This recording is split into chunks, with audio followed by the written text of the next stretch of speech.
Everyone good morning, Radhe Radhe, जय श्री कृष्णा। तो आज मैं डेली की तरह सुबह उठ जाती हूँ और सबसे पहले पूजा करनी चाहती हूँ क्योंकि आज रहता है सैटरडे और रहता है मेरे हनुमान जी का दिन। तो मुझे 7 बजे मॉर्निंग में स्कूल निकलना रहता है, इसलिए मैं जल्दी से उठ के नहा के पूजा ही करती हूँ। तो जैसा कि आपको पता है, ये मेरा स्कूल का 7 डे था, जो कि मुझे अपने लिए लंच भी रेडी करना था, साथ में सबको चाय नाश्ता भी देना था और साथ साथ पूजा करनी थी। इधर किचन में रात के धुले हुए बर्तन पड़े थे, तो मैं किचन आती हूँ तो मुझे लगता है कि सारे बर्तन ऑर्गेनाइज़ नहीं है प्रॉपर प्लेस पे, तो मैं उनको अच्छे से ऑर्गेनाइज़ करती हूँ। फिर इसके बाद मैं कंटिन्यू सारे बर्तन को उनके प्रॉपर प्लेस में रखने के बाद से मैं अच्छे से उनको अरेंज करती हूँ। एंड उसके बाद मैं क्या करती हूँ कि सारे ही बर्तन को मोस्टली अरेंज करने के बाद में दूसरे भी काम रहते हैं, क्योंकि मैं यहाँ पे लड्डू गोपाल को नहला चुकी थी और मैं सुबह उठ के नहा के सीधा गाउन डालती हूँ, क्योंकि मुझे फिर ड्रेस वेयर करने होते हैं, स्कूल के हिसाब से कपड़े पहन के जाना होता है। अभी तो वहाँ का कोई ड्रेस कोड है नहीं, बट आप कैजुअल कोई भी कपड़े पहनो, बट सूट वेयर करके जाना होता है। फिर इधर मैंने अपने भगवान जी को नहला दिया था, लड्डू को अच्छे से नहलाया था, आपको पता है, क्योंकि सुबह सुबह की पूजा करनी, मतलब मॉर्निंग में इतनी सुबह कोई उठता भी नहीं, जब मुझे उठ के पूजा करनी होती है अपने लड्डू को नहलाना होता है। मेरे लड्डू भी बोलते हैं कि मुझे ठंडी लग रही है, सुबह सुबह मत नहलाओ, क्या कर रहे हो, क्या ही करूँ। अगर मैं नहला के नहीं जाऊँगी अपने लड्डू को तो कौन नहलाएगा, है ना। इतने प्यारे जो है, इतने छोटे से क्यूट से। फिर इनको नहलाने के बाद में हनुमान जी की प्रतिमा में अच्छे से जल चढ़ाती हूँ। मतलब हनुमान जी की जो मेरे पास मूर्ति है पीतल की, तो बेसिकली यही लेके आए थे, पर बहुत ही सुंदर है, बहुत ही भव्य है और बहुत अच्छे हैं मेरे भगवान जी, सारी मनोकामनाएं पूर्ण करते हैं।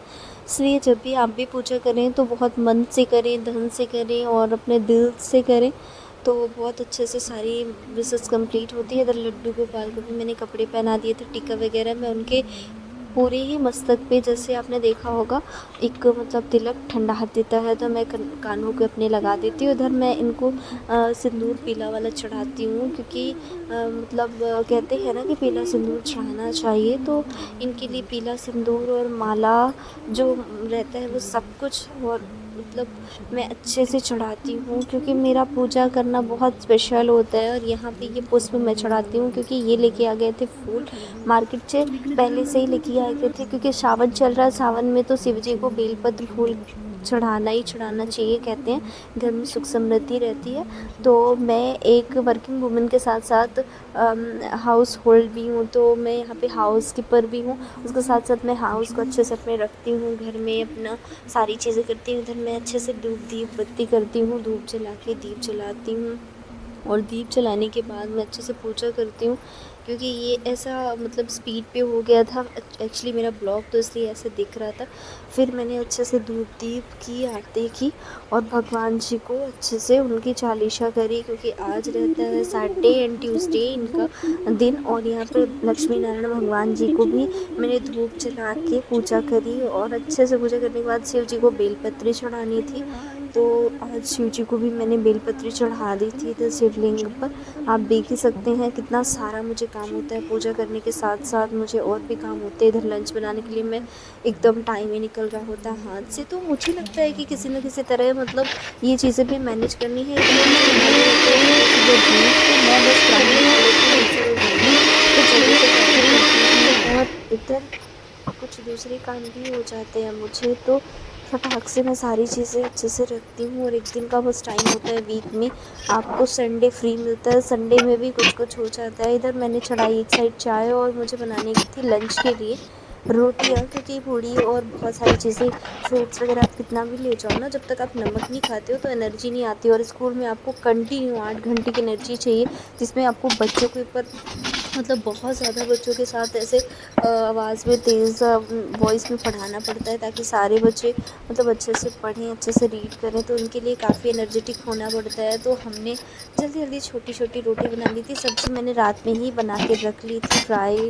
वाली, मतलब आलू और टमाटर शिमला की सूखी सब्ज़ी रखी थी, क्योंकि लंच जब तक नहीं ले जाओ, और वहाँ पे 15 मिनट ही उन लंच के लिए टाइम मिलता है, तो कुछ कुछ एनर्जी तो बूस्ट करनी रहती है, बस वही। तो फिर मैंने जल्दी से ये सारी चीज़ें जल्दी जल्दी रोटियाँ बेल ली और सेंक भी ली थी। देख सकते कितनी छोटी छोटी, ताकि मेरे लंच बॉक्स में आ जाए। मेरा छोटू सा लंच बॉक्स है, जैसे मैं ज़्यादा कुछ ले ही नहीं जाती हूँ, कभी फ्रूट्स कभी कुछ, क्योंकि टाइम नहीं मिल पाता है, अगर नहीं बन पाता है तो इधर मैंने चढ़ा लिए थे कॉफ़ी। दादी की डिमांड थी कि कॉफ़ी पीऊँगी आज, तो बस मैंने कॉफ़ी के लिए इधर दूध उबाल लिए थे और इधर कॉफ़ी मिक्स करनी थी। दूध और चीनी को मैंने पहले उबाल लिया था, इधर कॉफ़ी मैंने दोनों ही कप में मिक्स कर ली थी, बस थोड़े थोड़े से पीना था। तो मैंने बना ली थी कॉफ़ी और इधर मैंने लंच बॉक्स निकाल लिया था अपना और उसको भी रेडी करना था क्योंकि अब टाइम हो रहा था मोस्टली। फिर मैंने अच्छे से लंच बॉक्स रेडी किया। आप देख सकते हैं मैंने सब्ज़ी रखी। ये मालका वाला अचार बहुत ही अच्छा लगता है, मुझे भी बेसिकली बहुत पसंद है, तो बस मैंने ये रख लिया था। और जब भी आप बच्चों को टिफ़िन लंच देना तो आप ऐसे मतलब रोटी के साथ ये वाला अचार रख सकते हैं, बहुत ही अच्छा लगता है, बहुत डिलीशियस रहता है।